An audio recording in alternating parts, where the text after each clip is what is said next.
Splate. The world outside is noisy, chaotic, and frankly, it's just exhausting. Truly exhausting. Yeah. So slide your glass over, get comfortable, and let's cut through the noise for a bit.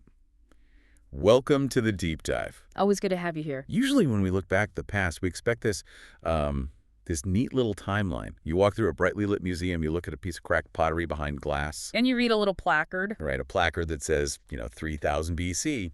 You nod. It feels safe, categorized, clean. But it is a highly sanitized version of human survival. Highly sanitized. Honestly, it's a lie. Because if you peel back the layers far enough, past the dates, past the documented empires, you step into the dark. You hit a narrative landscape that is completely wild. Exactly. Today's deep dive takes us into an era that doesn't actually have a history. It's a space where mythology and memory just bleed together. An era that is somehow more real than history itself. Right. We're looking at a script and a visual breakdown of the epic Battle of Zululu. And my goal tonight, my mission here, is to take this primordial clash and show you how it mirrors modern life. Because the human condition rarely changes. Never changes. I mean, back then, our ancestors were basically wearing animal skins and beating each other with rocks. But the nonsense they dealt with, it's the exact same nonsense you deal with today. We merely upgrade the wardrobe and the weaponry. Yeah, that's exactly it. So let me set the scene for you. I want you to picture the ancient Central Plains. And toss out any ideas of rolling green pastures. Yeah, no peaceful shepherds playing flutes here. The reality of this myth is a gritty, gray-brown wasteland. It is bleak. The sky is a permanent, oppressive shade of bruised dusk. Just mud everywhere. You have scattered, miserable little tents, maybe a wisp of cooking smoke, and, well, more mud. And the people. Hulking individuals wrapped in dirty beast pelts. Yeah, clutching these heavy, splintered wooden clubs. Yeah. And they are just beating the absolute tar out of each other over a scrap of territory. There are no courts. There is no HR department. None. The golden rule of this era is brutally simple. Might makes right.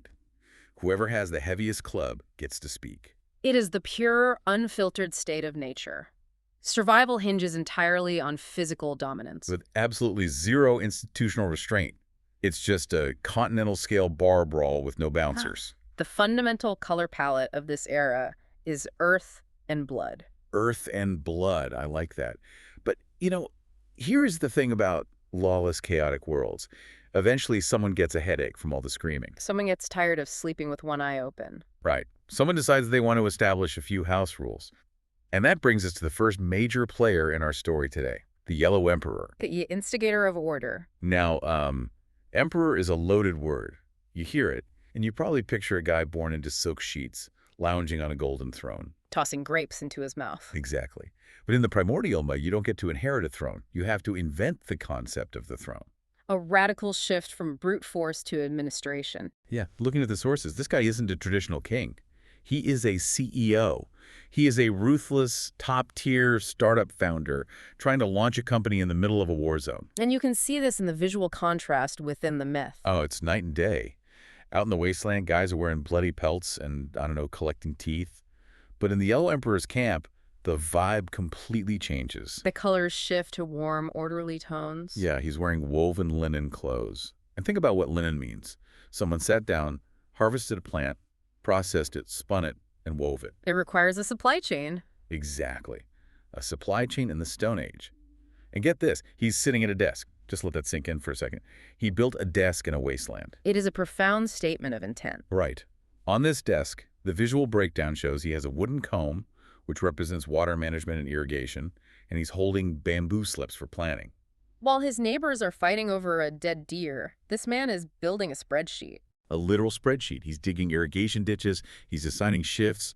While everyone else is stuck in a violent battle royale, the Yellow Emperor is playing a city-building simulator. Because a club can only strike one skull at a time. Yeah, but a desk.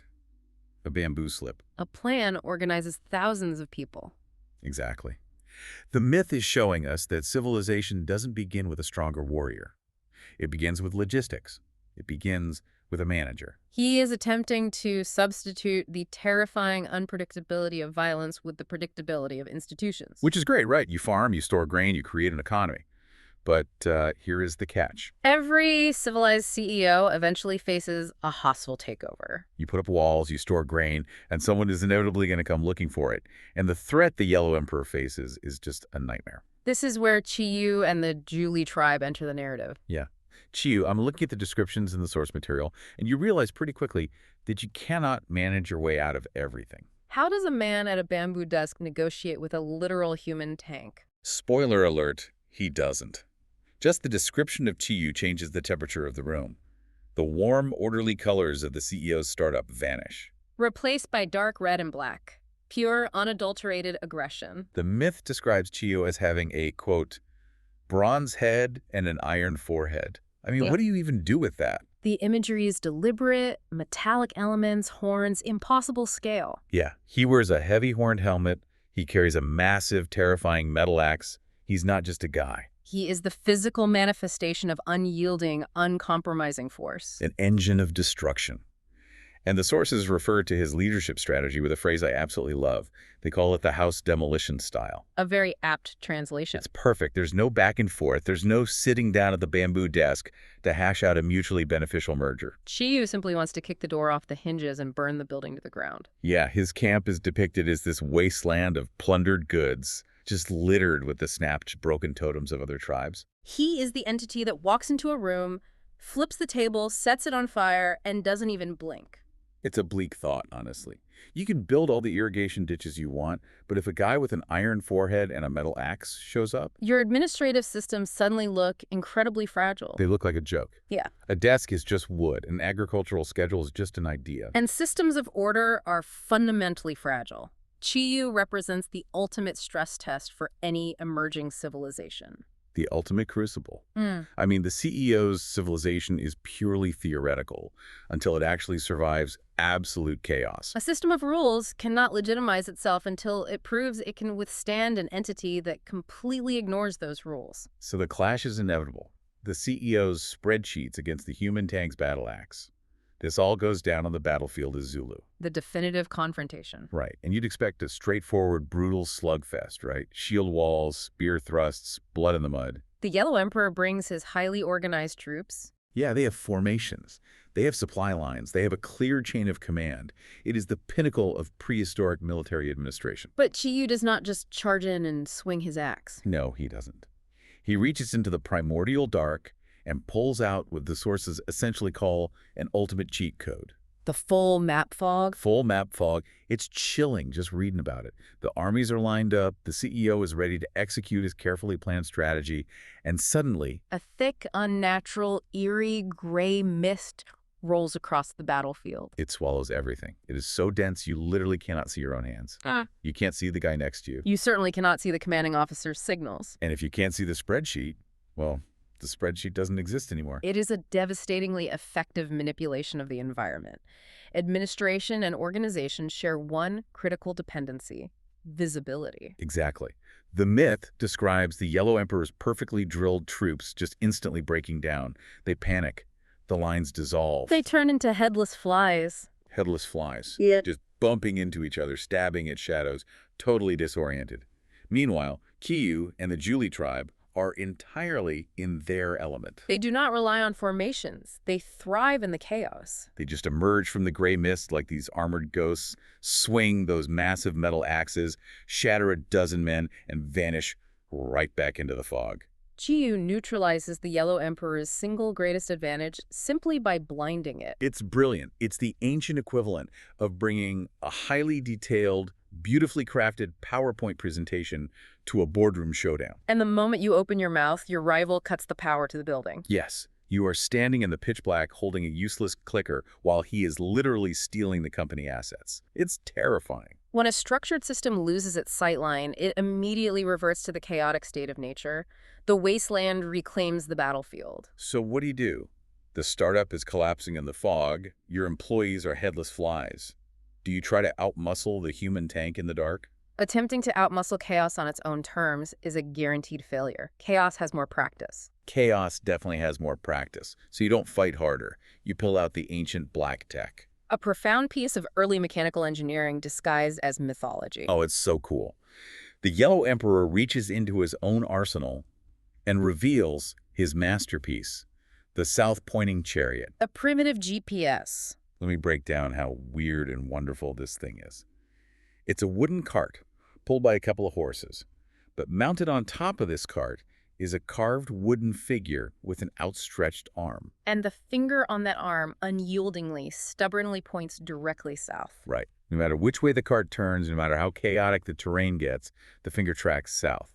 Now, I know someone listening is thinking, okay, so he had a compass. But magnetic compasses were not a thing yet. No, this wasn't magic and it wasn't magnetism. It was pure math. It was a mechanical marvel, a system of differential gears. Gear mechanisms in the Stone Age. Just think about the engineering required for that. As the wheels of the cart turn, if the cart turns left, the gears inside the base physically engage. They rotate the wooden figure to the right at the exact same ratio. The mechanical linkage cancels out the movement of the vehicle entirely. It is a physical navigation system operating purely on mechanics. And its introduction to the battlefield changes the fundamental nature of the conflict. Picture the scene. The fog is swirling, men are screaming, dying in the mud, the iron axes are swinging blindly. And there is the CEO standing on this wooden cart in the middle of a slaughterhouse. He's calm. He isn't swinging a weapon. He's just watching this wooden finger point. The fog hasn't lifted. The cheat code is still active. But the fog suddenly does not matter anymore because he has an anchor. Exactly. When the world is in chaos, whoever has navigation dictates the outcome. The south-pointing chariot is not a weapon. It inflicts 0 casualties. It does not dispel the fog. But it provides the one single invaluable resource you need: direction. Direction beats destruction. That is the core lesson. In a state of absolute blinding confusion, knowing which way is forward is infinitely more powerful than having a bronze head. You do not stop a demolition crew by punching the bulldozer. No, you stop them by referencing the blueprints and outmaneuvering the machine. The Yellow Emperor uses this mechanical beacon to reestablish his communication lines. He gives his panicked, headless flies an anchor point. He reorganizes the formation in the dark, aligns his troops, and systematically marches them out of the slaughter zone to outflank Chiyu. Navigation overcomes the raw magic of chaos. It is the triumph of the civilized mind over brute force. The CEO breaks through, the orderly army pushes back, the lines hold, and eventually the full map fog clears. The Battle of Zuulu ends. The mud dries. And the world, according to the myth, is forever altered. We witness the transition from mere survival to actual civilization. The sources end this narrative with a really striking dual image. It's practically cinematic. On the left side, the dust has settled. The Yellow Emperor stands at the summit of Mount Tai. The sun is setting, casting this warm golden light over him. He is looking out toward the east, and below him you see it. Order. Fields planted in neat rows, homes structured, roads laid out. It is the dawn of the Huaxia civilization. He proved his management system could survive the ultimate stress test. And for those unfamiliar, Huaxia is not merely a geographic location. Right, it's a concept. Yes, it is the foundational concept of the Chinese cultural identity. Hua signifying magnificent culture and clothing. Xia signifying grand scale and grandeur. He is looking at the blueprint of a civilization that will endure for millennia. He won. The desk beat the club. But then you look at the right side of the image. Yeah, and this is where my cynical brain just stalls out, because it makes no sense on the surface. On the right, you have Chiyu, The defeated human tank. the guy who tried to burn the spreadsheet and murder everyone in the fog. As the story ends, his figure blurs. He merges into the landscape, towering over the blood-soaked battlefield like a giant, ancient statue. And the myth tells us that in defeat, Chiyu is immortalized. The civilization that just barely survived him turns around and crowns him the god of war. I mean, come on. It is a profound psychological pivot. It's a terrible HR policy. Yeah. Think about it. If you have a hostile takeover artist who tries to bankrupt your company and you manage to beat him. You do not put his portrait in the lobby and tell your employees to worship him. Exactly. Why does the winner elevate the guy who tried to demolish everything? Because, true, terrifying power commands intrinsic respect. Erasing Chiyu from history would actually weaken the Yellow Emperor's legacy. Wait, how so? A civilization cannot claim absolute greatness if it only defeats a weak, unremarkable enemy. Oh, I see. By elevating Chiyu to the status of a war god, this newly formed society accomplishes two things. First, it permanently validates its own strength. It tells future generations, like, look at the terrifying, unstoppable deity we had to overcome just to build these roads. Precisely. We didn't just beat a guy with an axe, we beat a god. Therefore, our authority is absolute. That is some high-level PR spin right there. It is. But the second reason is a deeper acknowledgement of human nature. Civilization requires the Yellow Emperor's order to survive. The farming, the laws, the desks. But humanity secretly fears and deeply reveres Chiyu's raw, unbridled power. So even in defeat, his ferocity was just too awe-inspiring to forget. It is a grand, tragic acknowledgement that the wildness of the wasteland will always be a part of us. You lock the monster in the basement because you have to, but you still tell stories about how incredibly strong the monster is, just to make sure everyone respects the locked door. That is a perfect way to put it. It is the synthesis of established order and the enduring memory of chaos. Man. So let's pull this out of the ancient mud and put it right in your lap.